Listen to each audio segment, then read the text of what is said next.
مسؤولين كترسن حسبك معارض كايا وعد جارهانا قبل كمرودي جيح دقموين كمعلن هارون أحمد دقح يولي بقى عن لباح أيا شيءين يسكع سلين حسبك معارض كايا وعد يقول شيءين يكبرين حسبك وطني مسؤولين تاسيو كلها الله ورباهين تمجرد هرجيسا وحيت المامين نسيب وحدة أيقو قنعين بوق سياسي حسبك وطني ما أنت وحي كدم بينا أي كم من نقطة دوران حسبك معارض كاي وطني مسؤولين تاني وارمها سكهد ليا أي وحي يلهدين. بسم الله الرحمن الرحيم. أنا سهرة عبدي محمد بالله محمد وحنا هاي قرب كهوينك قيبتك عن لباح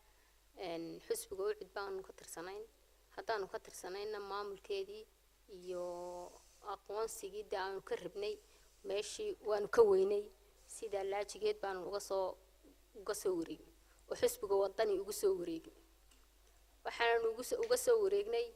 markii maamulkayagii deena loo sii dan waayay madax banaanin loogu sii Bismillahir Rahmanir Rahiim alxamdulillaah rabbil caalamiin ilaahay baa horta mahad u sugnaatay ilaahina soo waftiyay inaanu ka soo qayb galno shirkan jaraydaan ku qabano maanta xarunta dhexe xisbiga wadani annagoo ka soo baxnayna xisbiga wicid ugu horeen magacaygu waa Khalid Maxamed Aadan ahna xogayaa isku xirka degmooyinka hatta wax yar ka yar taabano muxuu waxyaabihiin ugu kalifay inaanu kaga soo baxnay xisbiga wicid iyo waxyaabahan ku dooranay xisbiga wadani horta waxaanay 12 xubnood ee maanta ka soo baxaya wicid waa 12 xubnood oo aad iyo aad u muhiim ah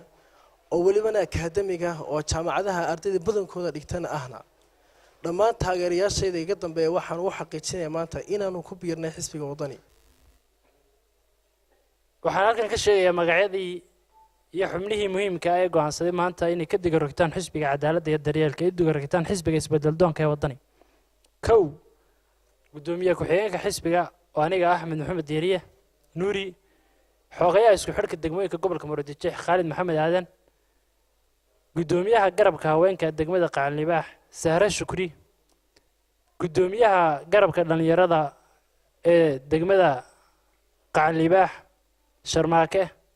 gudoomiyaha garabka dhalinyarada ee degmada Macalin Haaruun Xamda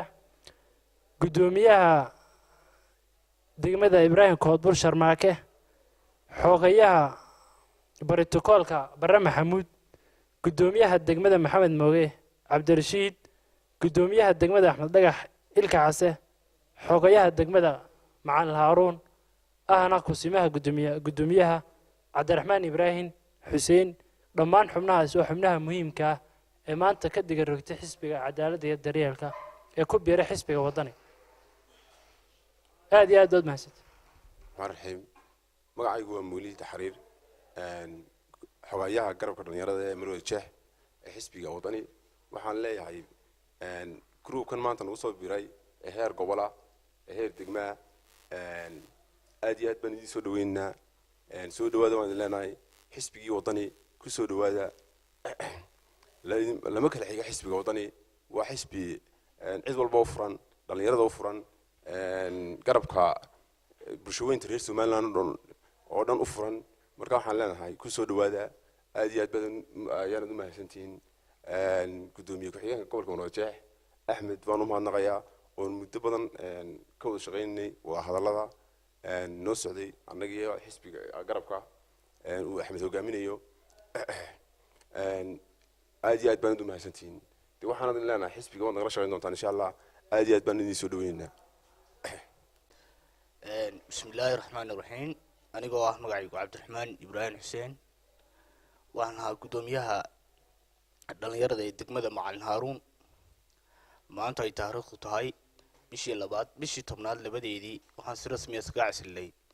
xisbigii cadaaladda iyo daryeelka bismillaahir rahmaanir rahiim maanta waxa weeye maalin aad u ballaaran anigoo ah gudoomiyaha campaign-ka gobolka Maroodi Jeex maanta halkan waxa isku casilaya oo maanta xafladan lagu diyaara 12 xubnood oo ah maamulkii ka talinayay caasimadda Hargeysa oo wata degmooyinkoodii iyo garabadoodii oo ka soo baxay xisbiga wicid kuna soo biiraya xisbiga wadani runtii waa farxad aada u ballaaran maalmahan dambe waxaa dadku ay kala socdaan shaashadaha dad badan oo ku soo biiraya xisbiga wadani haddaba waxa isweydiinta leh hadafka iyo ujeedada loogu soo biirayaa xisbigan maxay tahay waxaweye xisbigani waa xisbi open u furan cid walba maalinba maalinta ka dambaysa kor u sii kacaysa dadka kala duwan ee ka kala tirsan siyaasiyiinta bulshada iyo waliba mas'uuliyiinta iyo waliba bulshada reer Soomaaliland ee ku biiraya xisbiga wadani waa Maxamed Cali Xaashi Space Channel TV magaalada Hargeysa.